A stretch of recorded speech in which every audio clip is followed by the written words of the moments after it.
Assim como aconteceu na época dos dinossauros, um meteoro vem caindo em direção aos militantes de esquerda que apoiaram Lula e vai cair e destruir tudo.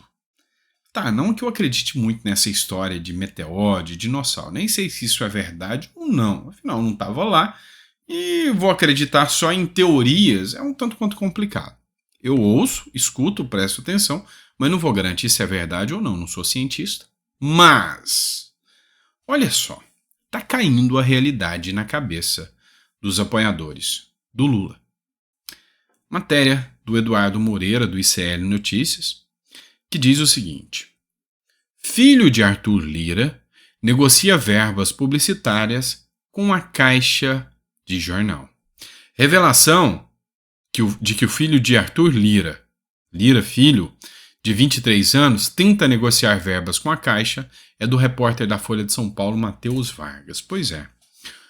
Mal assumiu a Caixa Econômica Federal, o filho do Lira agora é o cara responsável por fazer negociações para conseguir verbas, tá, com parlamentares, dentre outros, para a Caixa Econômica.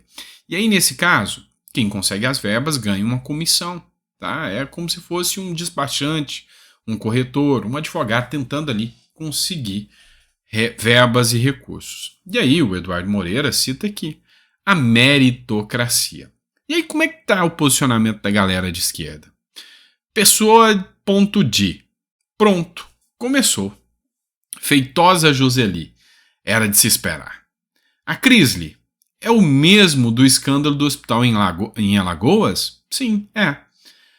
Rafael Laulicino, Ciro avisou inúmeras vezes.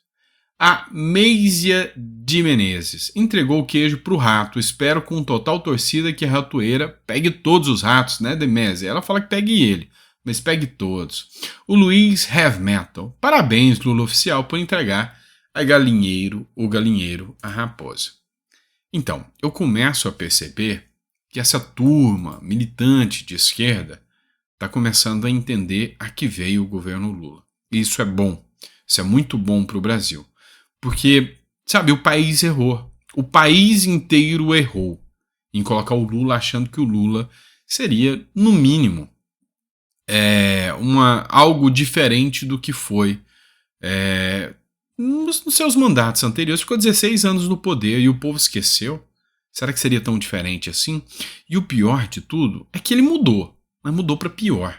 Ainda está muito mais escancarado e muito pior agora. E aí, a complacência também é algo que chama atenção. Matéria da revista Oeste. Olha só essa denúncia. A Procuradoria-Geral da República, da qual o Lula bateu recorde, nunca na história Lula demorou tanto para indicar o novo Procurador-Geral da República, é chamada para a CPI das ONGs depois de não receber denúncia contra o Instituto subordinado a Marina Silva. A Comissão Parlamentar de Inquérito da CPI das ONGs aprovou um requerimento nesta quarta-feira, dia 25, para chamar a Procuradora-Geral da República, interina, Eliseta Ramos, para uma sessão da CPI. Tá, foi o seguinte, um grupo de senadores foi até a Procuradoria-Geral da República para oferecer uma denúncia sobre uma ONG vinculada à Marina Silva que está causando um caos. Se fosse na época do governo Bolsonaro, a gente podia falar que era um genocídio. Mas como é a época do governo do amor, a gente não pode falar que é genocídio. É um caos, tá? Com pessoas vulneráveis. E aí, foram lá para apresentar essa denúncia.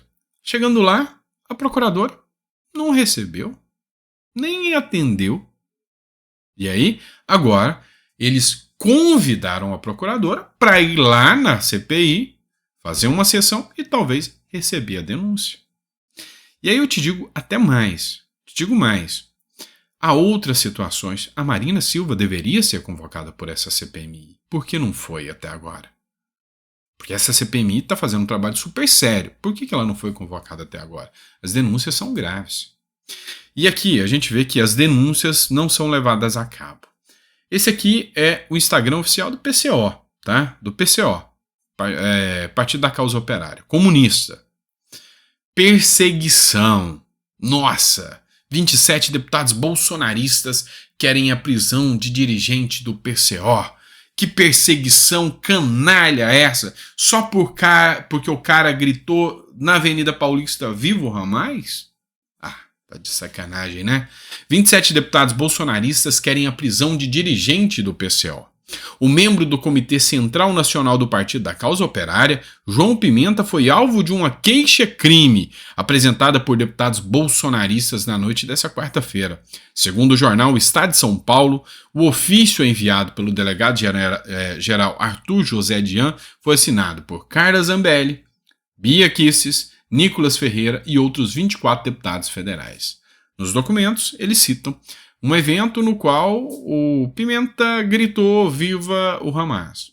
Mas aí, se a gente fizer uma análise mais perfunctória aqui do perfil deles, olha aqui, fora o imperialismo do Oriente Médio. Olha só como eles são militantes. Importante e exemplar a decisão da Líbia de expulsar os embaixadores do Reino Unido, dos Estados Unidos, França e Itália de seu país. A ingerência imperialista não deve ser tolerada em nenhum canto do mundo. O genocídio do povo palestino não deve ser tolerado, assim como não devem ser tolerados os apoiadores e financiadores da limpeza étnica promovida pelo terrorista, assassino e fictício de Israel. Terrorista é o Israel na visão deles. É Israel na visão deles que é o grupo terrorista. E ainda conclui: fora o imperialismo do Oriente Médio, fim do Estado colonial de Israel. Pois é um partido que é financiado com dinheiro público, que prega o fim de um Estado. Ok, tem algo errado aí, e será que esse partido está cumprindo as visões democráticas, né?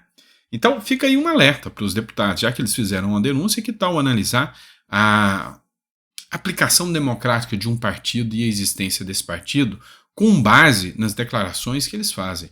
É lícito, é democrático pedir o fim de um Estado democraticamente constituído? Nesse caso aqui, o Alexandre de Moraes ainda está calado. Estou esperando para ver, tá? Talvez a barba fique branco enquanto eu espere. Vamos lá. Matéria do Pleno News aqui. Vamos falar pelo menos um pouquinho de economia, né? A violência, agora, segurança pública, melhor. A violência é a pandemia do Lula 3, dispara Ciro Nogueira.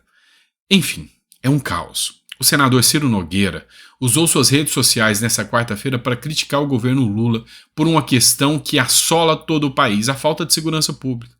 Apesar de seu partido compor a base do governo, o presidente nacional da legenda não poupou o chefe do executivo e, por consequência, o ministro da Justiça e Segurança Pública, Flávio Dino. Sabe, eu disse para vocês que a questão da segurança pública será o calcanhar de Aquiles do governo Lula. A roubalheira, a cretinice dos escândalos de corrupção, o brasileiro é conivente demais, apanha e aceita. Agora, a violência, ela atinge a sua família, tá? É mais ou menos aquela mãe que apanha do marido, mas quando o marido bate nos filhos, ela resolve se revoltar. O povo brasileiro está mais ou menos nessa linha. E aí, a violência pública vai para além do seu bolso, tá? Pega o seu filho na esquina, pega a sua filha, pega seu esposo, sua esposa, ela atinge a todos. O discurso do Nicolas Ferreira foi interessante em dizer: ó, Dino, eu tenho 1 milhão de divergências políticas com você, mas torcer pelo seu fracasso eu não vou, porque quando você fracassa, quem morre é o povo brasileiro. E aí, cenas como essa aqui, ó, são cada vez mais cotidianas. Homem fica só de cueca após ser assaltado 2 vezes em 1 hora no Ceará. No Rio de Janeiro, está circulando um vídeo, eu não vou nem colocar para vocês. Um idoso foi abordado por 4 pessoas. Foi espancado por esses meliantes vagabundos e assaltado. E aí, o que mais dói é que vem um comentário de uma pessoa e escreve: ah, não, relaxa, isso é comum aqui no Rio. Eu vi isso acontecer na semana passada. Tá tudo bem. Eu li um livro que diz o seguinte: você não pode banalizar o comum, tá?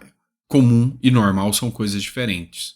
Então, essa cena aqui é comum, mas não é normal. Não é normal, tá? É algo absurdo. E agora vamos falar de economia. GM demite mais de 1.000 funcionários em fábricas de São Paulo. Trabalhadores foram desligados da empresa neste sábado. A GM, General Motors do Brasil, demitiu mais de 1.000 funcionários na fábrica de São José dos Campos e São Caetano do Sul, em São Paulo. Trabalhadores dessas 3 filiais da empresa norte-americana estão em greve por tempo indeterminado desde segunda-feira. As primeiras demissões se deram no sábado, quando cerca de 200 funcionários foram desligados por e-mail e telegrama nas unidades São José dos Campos, São Caetano do Sul e Mogi das Cruzes. Vamos fazer uma análise aqui. Aqui os sindicatos se superaram. Em tese, eles estão fazendo o seguinte: os demitidos estão fazendo greve para serem recontratados. E os sindicatos se uniram, não, vamos fazer greve para que eles sejam contratados de novo. Mesmo não levando em consideração, mesmo não fazendo uma análise de que se eles foram demitidos é porque a economia desaqueceu. Do que adianta fabricar carro se essa porcaria não vende num estado quebrado? Num país quebrado? Não tem o que falar. A economia está em recessão. Impostos altíssimos. O governo, para manter a economia, o que ele faz? Vamos aumentar mais impostos. Olha, eu vou falar uma coisa para vocês. Eu até peço desculpas aqui aos bolsonaristas, tá? Porque eu critiquei muito o Bolsonaro. Muito. Critiquei sim.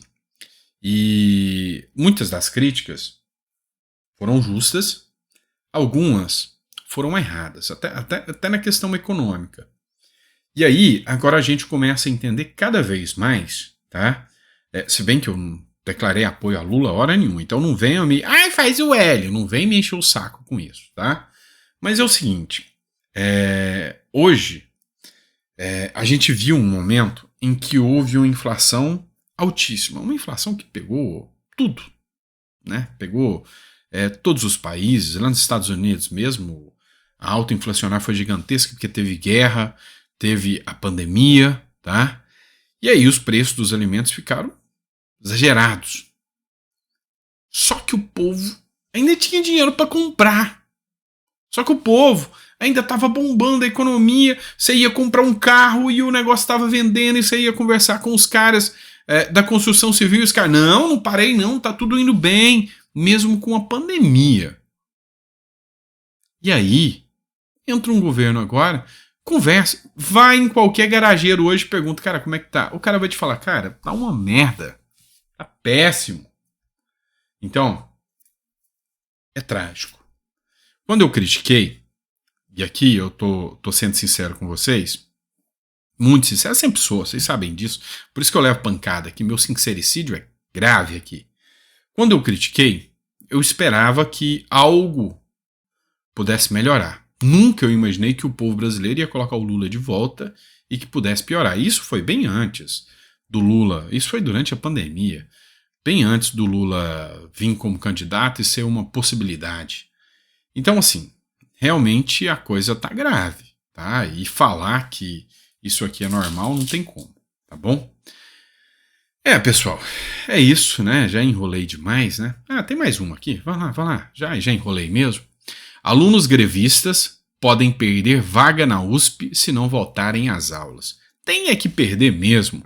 Os alunos da Universidade de São Paulo, que ainda permanecem em greve, correm o risco de perder o semestre e até mesmo a vaga na instituição, se não voltarem às aulas na próxima semana. Os estudantes estão paralisados desde 21 de setembro em protesto contra a redução no número de professores. O Metrópolis teve acesso a um comunicado interno sobre o tema enviado pela Pró-Reitoria de Graduação para as diretorias da unidade nesta terça-feira. O documento mostra que os estudantes não atingirão o percentual mínimo de frequência exigido para aprovação no semestre, caso continuem paralisados por mais uma semana.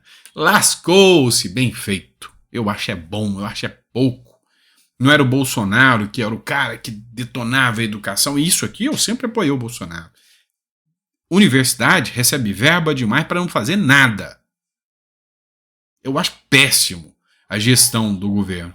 E aí vem o governo Lula agora e corta verbas, tira professores, e os aluninhos comunistinhas da universidade, da USP, resolvem fazer greve. E aí a resposta do Lula é: vai tudo pra rua, né? Vai perder a vaga.